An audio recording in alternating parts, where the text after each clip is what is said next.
დღეს ხელვაჩაურში ბათუმი ტექსტილის თანამშრომლებმა საპროტესტო აქცია გამართეს. დასაქმებულები ადმინისტრაციისგან სახელმწიფო ანაზღაურების გაზრდასა და შაბათ-კვირას დასვენებას მოითხოვდნენ. სამკერვალო ფაბრიკის თანამშრომლები ადმინისტრაციას 4 საათის განმავლობაში ფაბრიკის ეზოში ყავდა გამოკეტილი. Რას მოვითხოვთ და ხელფასების მომატებას, შაბათს დასვენებას. თქვენთან საუბარი გვინდა, მაგრამ არ გვეძლევენ იმის უფლებას, რომ დაგელაპარაკოთ. ანაზღაურება ძალიან ცოტა არის, დროები უფრო და უფრო თოლად დააკლენ. 8000 წელი სამუშაო შევკენ და 130 ლარიც არ გამომდის. ეს არის პრეტენზია ჩვენი. ძალიან ცუდი მდგომარეობაზე ხელფასზე მუშაობთ, უკვე წლებია, 5 წელია ყოველ დღე დაგიმატებთ და ხელფასები არ გვემატება. ანაზღაურება არაფერი. საერთოდ 200 ლარზე ტვირთ გვაკლავენ 9 საათ 9-დან 9-მდე საღამის 9 საათამდე ვჩებით. ძალით გვაწერიებენ ხელთ დარჩენაზე და არ ვიცი, ალბათ გაგიჟის ფორმებში ვართ ყველანი შესულები.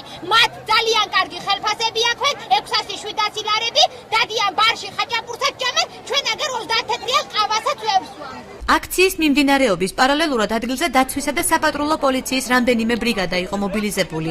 სამკერვალო ფაბრიკის დაცვის თანამშრომლები ტერიტორიაზე შესვლის საშუალებას არ გვაძლევდნენ. რატო არ უშევ თანამშრომლებს? მე არაფერი წარმოადგენელი რო დაგელაპარაკება. ბათუმი ტექსტილის იურისტი ჟურნალისტებთან საუბრისას აცხადებს, რომ აღნიშნული აქცია უკანონოა. დავით ჩავლეიშვილის თქმით, პროტესტის გაგრძელების შემთხვევაში დასაქმებულებს ხელშეკრულება ოფიციალურად შეუწყდებათ. რეალურად უკანონო გაფიცვასთან მაქვს საქმე.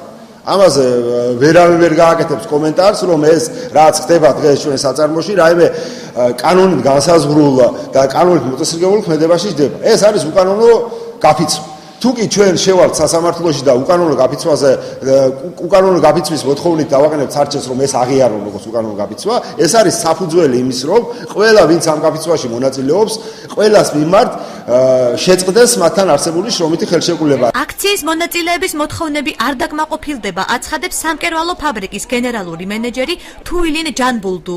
მისივე განმარტებით მიმდინარე წელს თანამშრომლებს ხელფასებზე 20%-იანი დანამატი ჰქონდათ, ხოლო რაც შეეხება შაბათ დასვენებას, საკითხი განხილვის პროცესია და ახალი წლიდან დაისვენებენ.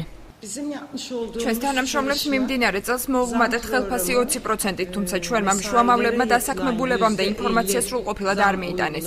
ფიქრობ, არაინფორმირებულობის შედეგად მივედით საპროტესტო აქციამდე ძალიან ბევრ დათმობაზე წავედი ამ დროის განმავლობაში, მაგრამ ისინი მაინც უკმაყოფილონი არიან, რაც ძალიან მაკვირვებს. ჩვენ მოქმედებთ საქართველოს შრომის კოდექსის სრული დაცვით, ხოლო რაც შეეხება მათ მოთხოვნებს ვაცხადებ, რომ სამკერვალო ფაბრიკაში ამ ეტაპზე არანაირი ცვლილება არ იგეგმება. შეგახსენებთ, რომ სამკერვალო ფაბრიკა BTM 6 წლის წინ შეიქმნა და მასში 600-მდე ადამიანია დასაქმებული. ამ დროის განმავლობაში თანამშრომლების მხრიდან არაერთი საპროტესტო აქცია გამართულა.